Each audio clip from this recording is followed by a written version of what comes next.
Avez-vous conscience que la nouvelle loi bioéthique va ouvrir l'ère de l'humain génétiquement modifié? Les conséquences sont vertigineuses. Le projet de loi prévoit en effet d'autoriser la création d'embryons transgéniques. De quoi parle-t-on? L'embryon humain est transgénique à partir du moment où ses gènes sont modifiés, soit en lui insérant des gènes étrangers, soit en lui retirant certains de ses gènes. Cette modification génétique est facilitée depuis la découverte des ciseaux moléculaires nommés CRISPR-Cas9, une technique de couper-coller ou copier-coller des gènes.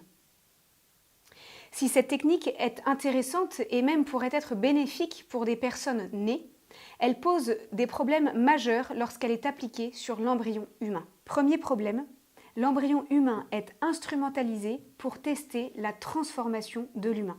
Or, l'embryon humain est un être humain. Il est le plus jeune membre de notre espèce humaine. On ne peut accepter qu'il devienne un cobaye pour tester, expérimenter les nouvelles techniques scientifiques. On ne peut accepter que l'embryon humain soit modifié génétiquement, que l'on en fasse un humain OGM. Les risques écologiques sur les organismes génétiquement modifiés, que ce soit dans le monde végétal ou dans le monde animal, je pense notamment à l'alerte scientifique sur les moustiques génétiquement modifiés, sont une raison suffisante pour s'opposer à l'humain OGM. On connaît la controverse sur le maïs transgénique. José Bové s'y oppose pour des raisons écologiques et dénonce le marché lucratif des multinationales.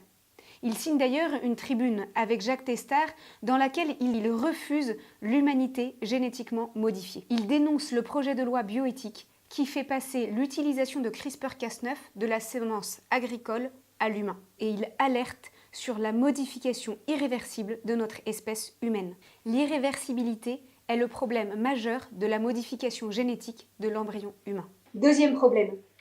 Accepter que l'embryon humain soit génétiquement modifié en laboratoire, c'est accepter la modification du patrimoine génétique de l'humanité. Il faut bien comprendre que quand l'embryon humain est modifié génétiquement, c'est toutes ces cellules qui sont transformées. Il est alors reprogrammé. Et cette reprogrammation affectera sa descendance. Il y a là un contournement majeur du droit français et du droit international qui interdisent toute modification génétique qui, par nature, sera transmissible à la descendance. Le gouvernement considère qu'aucune ligne rouge n'est franchie avec le projet de loi de bioéthique qui autorise la modification génétique de l'embryon en laboratoire sans transfert dans l'utérus. Cette barrière du non-transfert de l'embryon génétiquement modifié est une barrière de papier. Elle sert au gouvernement pour afficher une certaine cohérence avec les principes internationaux qui interdisent la modification génétique transmissible à la descendance. Elle sert au gouvernement pour endormir l'opinion publique. Soyez tranquilles, nous ne sommes pas comme en Chine, nous ne ferons pas naître des bébés génétiquement modifiés. Enfin, cet argument du non-transfert dans l'utérus de l'embryon génétiquement modifié est éphémère.